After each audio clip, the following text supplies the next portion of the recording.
I was a little bit taken aback to hear that somehow we're not applying, these biblical principles correctly. But I don't remember anywhere in that passage where it says, hey, the government should come in and take from one person to fulfill these obligations. Think about conservatives and Republicans, small government individuals. It's not that we don't want to be charitable. We want to be charitable with our money instead of somebody else's money.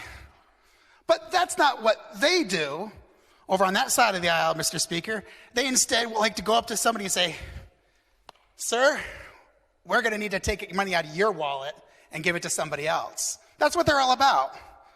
They're not about actually serving themselves. They're about making other people serve for them.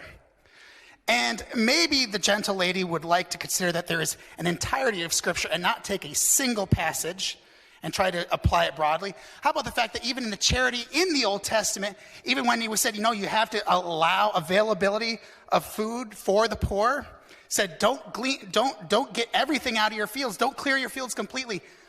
Allow something for the poor to get.